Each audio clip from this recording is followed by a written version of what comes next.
done by a professional organizer, the average U.S. household has about 300,000 items in it. How many things do you own?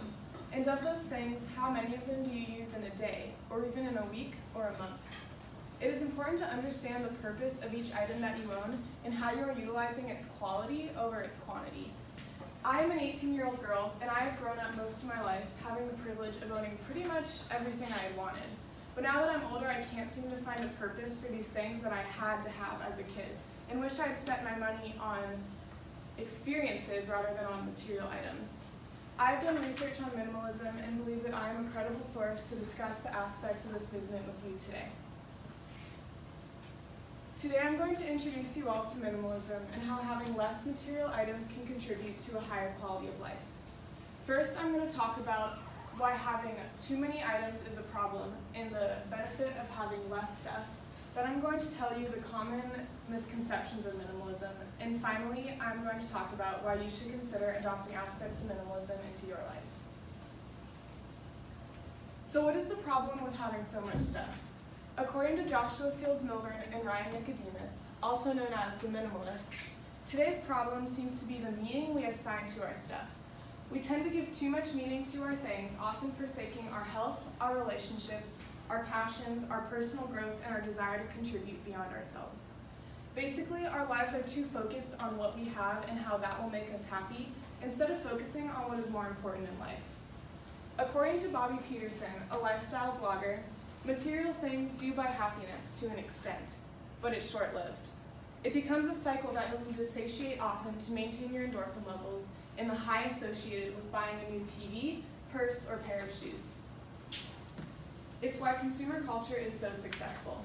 As consumers, we are addicted to the feeling of buying new things and how that will make us happy, instead of focusing on how our experiences will make us happy.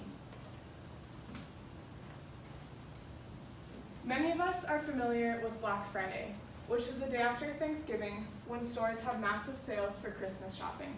This is a day where people can go out and buy a lot more for a lot less.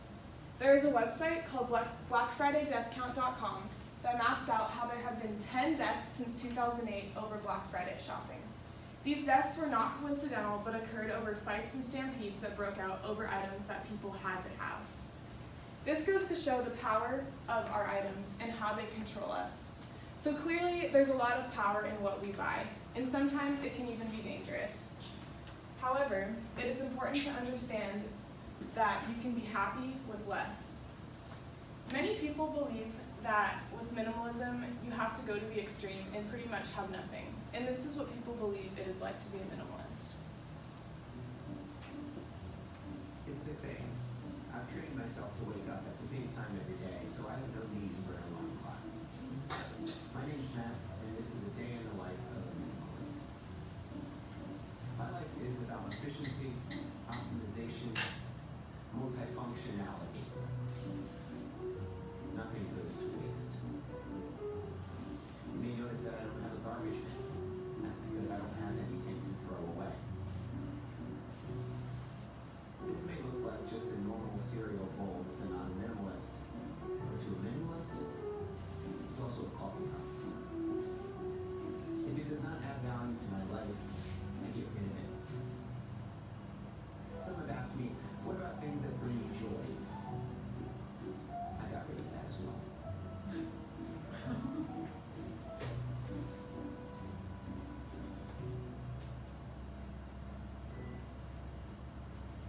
So obviously, that is not what being a minimalist is actually like. However, people believe that you should get rid of all your things in order to be considered a minimalist and just start fresh. According to Bobby Peterson, not all buying is bad. How you spend your hard-earned dollars is just as important as how much you actually make. It's all about quality over quantity. This is very important for people who want to consider minimalism to know that what you spend your money on is still important as long as you buy things that have value. And you shouldn't just get rid of everything that you already have, because sentimental objects are still considered things of value. According to Jonathan Viker, a minimalist, owning things won't make you happy, but neither will getting rid of them. This is a common mistake that a lot of people make. They believe that as soon as they become a minimalist and get rid of all their things, they'll automatically be happy. but that's not the case because objects don't define our happiness. You can be happy by having objects, but it is important to know that as soon as you get rid of them, it's not going to make a difference. Having an object to fill a void and getting rid of one, both are parts of your own happiness, so it's important to know that that doesn't change that.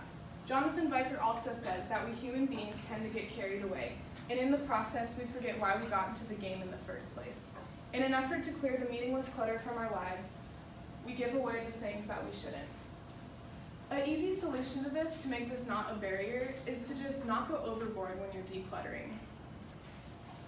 There is a fine line between owning the right amount of stuff that will make you happy and owning nothing. According to the minimalists, minimalism is a tool that can assist you in finding freedom. Freedom from fear, freedom from guilt, freedom from worry, freedom from overwhelm, freedom from depression, freedom from the trappings of the consumer culture that we have built our lives around. Real freedom.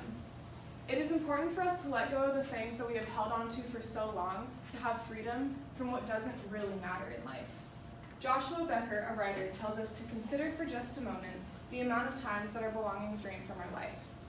Whether we are cleaning, organizing, maintaining, repairing, removing, or shopping, our possessions demand a large percentage of our time. Owning fewer of them results in less time spent maintaining them. Wouldn't you rather spend your money on an experience such as a concert or traveling than on an object like a pair of shoes or a toy? Because our memories are a lot more important than our materials. Our heart, soul, and passions make us valuable and unique. Don't sacrifice your important role in this world by settling for the same temporal possessions that everyone else in your neighborhood is chasing. Your life is far too important and short. Today I introduced you all to minimalism and how owning less material objects can lead to a happier and more fulfilled life. First, I told you the problems with having too much stuff and why less is actually more. Then I talked about the common misconceptions of minimalism. And finally, I told you all why you should consider adopting aspects of minimalism into your life. If your house had 1,000 objects in it instead of the average of 300,000, wouldn't there be a lot less to worry about? Go home and take a look at what you have. Think about what you really need versus what you barely use, and maybe throw some things away. It's a great way to start on your own path to happiness.